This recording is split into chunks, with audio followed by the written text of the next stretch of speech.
Antes de tudo, não esqueça de se inscrever no canal, de deixar aquele like e ativar as notificações para não perder nenhum novo vídeo. A ameaça estrangeira sobre a Amazônia é um pensamento bem estabelecido em grande parte da população e não chega a ser uma coisa atual, embora tenha ganhado mais relevância nos últimos anos por conta da pauta ambiental e das manifestações de alguns países, sobretudo da Europa. No entanto, tomar o território amazônico através de uma campanha militar seria quase impossível. Então hoje veremos 5 motivos pelos quais nenhum país tentará tomar a Amazônia do Brasil. Motivo número 1. Isso certamente levaria a um conflito regional. Embora o senso comum trate a Amazônia como uma floresta brasileira e a maior parte dela, cerca de 60%, esteja realmente em território nacional, a floresta amazônica se estende por mais 8 países, como a Colômbia, o Peru, o Equador, a Venezuela, a Bolívia, a Guiana, o Suriname e a Guiana Francesa. Isso significa que uma ameaça real, como uma tentativa de invasão à parte da Amazônia que pertence ao Brasil, justamente o país mais forte do ponto de vista militar e econômico da região, automaticamente significaria uma ameaça ao território amazônico desses países. Afinal, se o país mais poderoso é atacado em uma tentativa de tomada da floresta, seria apenas questão de tempo para que países mais fracos, que também possuem a Amazônia em seu território, fossem atacados também pelo mesmo motivo.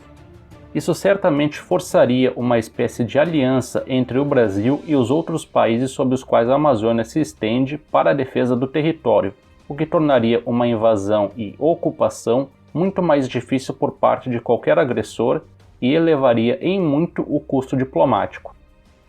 Motivo número 2. O território amazônico anula alguns dos equipamentos mais modernos.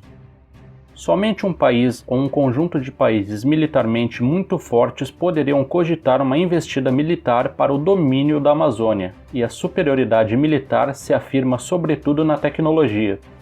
No entanto, as características da região amazônica mitigariam ou anulariam grande parte da superioridade tecnológica de um inimigo. É o caso dos carros de combate, por exemplo, que com algumas poucas exceções de terreno mais aberto, seriam inúteis na maior parte da Amazônia por conta da floresta fechada que impediria sua operação. O mesmo vale para a artilharia pesada e a defesa antiaérea de médio e longo alcance. Os satélites e os drones, que são fundamentais para monitorar o inimigo, também perderiam grande parte do seu valor militar pela dificuldade que teriam de localizar acampamentos, tropas, postos de comando e postos avançados abaixo da copa densa das árvores. O apoio aéreo também seria difícil por conta da imensidão do território e a baixa disponibilidade de bases aéreas. Isso sem contar que o clima quente e extremamente úmido certamente diminuiria em muito a durabilidade de equipamentos eletrônicos de uso individual, como rádios, sistemas de visão noturna, etc.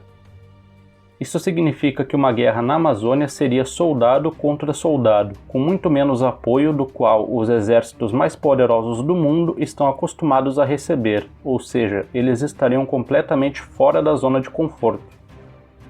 O motivo número 3 é a logística, que seria um grande problema. Os mesmos motivos citados acima dificultariam também a logística, que é fundamental para manter a capacidade de combate de qualquer exército.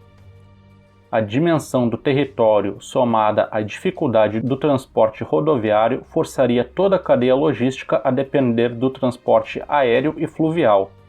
Isso causaria uma sobrecarga nas aeronaves de transporte, além de forçar a construção de uma grande força fluvial e rede de bases aéreas e portos que certamente custariam muito caro.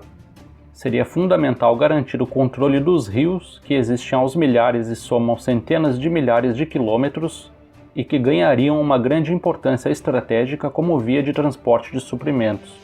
Isso tudo multiplicado por um território 12 vezes maior do que o Iraque, considerando apenas a Amazônia Legal, ou seja, a parte brasileira.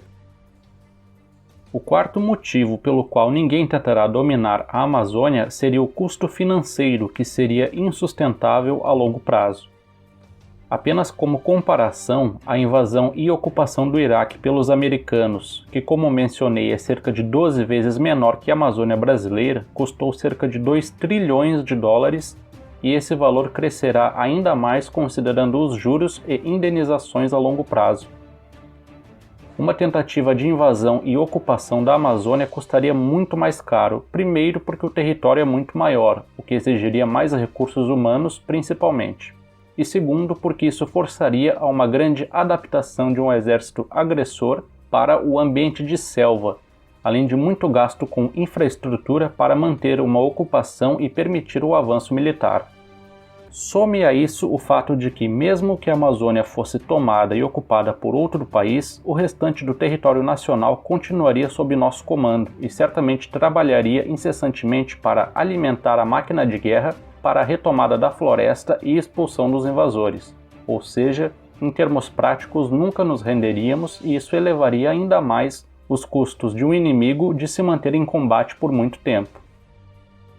E o quinto e último motivo é que os custos de uma guerra pela Amazônia não compensariam os ganhos. A Amazônia possui um valor incalculável em biodiversidade e importância ecológica e ambiental, mas o potencial econômico da floresta, do ponto de vista monetário, parece ser superestimado.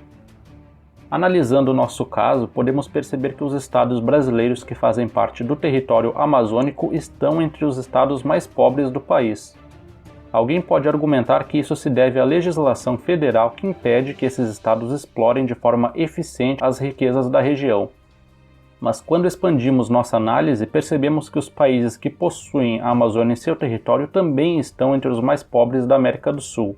Isso significa que o potencial econômico da floresta amazônica é difícil de ser convertido em dinheiro, mesmo em países com legislações diferentes. A grande riqueza que a Amazônia pode produzir em termos financeiros é pelo potencial científico, especialmente a longo prazo. O estudo da biodiversidade e dos minerais pode produzir uma série de novos materiais, remédios e tecnologias, e não é preciso uma guerra para estudar o que existe na Amazônia. Quem garante que nesse exato momento não existem equipes de cientistas do mundo todo fazendo coletas de materiais na Amazônia brasileira para a realização de estudos? Com o fraco controle de nossas fronteiras e pelo tamanho do território, eles poderiam entrar e sair sem serem notados. Aliás, nem isso seria necessário, já que o contrabando, um problema conhecido, se encarrega de enviar espécies de plantas, animais e minerais da Amazônia para o mundo todo. Com base nesses motivos, podemos dizer que uma guerra pela Amazônia seria militarmente muito difícil, com um grande desafio logístico, certamente envolveria outros países, além de ter um custo financeiro muito alto e um retorno questionável que inclusive poderia ser obtido de outras maneiras. É por este conjunto de motivos que nenhum país do mundo tentará tomar a Amazônia do Brasil. Então galera, espero que tenham gostado do vídeo, continue nos acompanhando, não deixe de se inscrever no canal e até a próxima.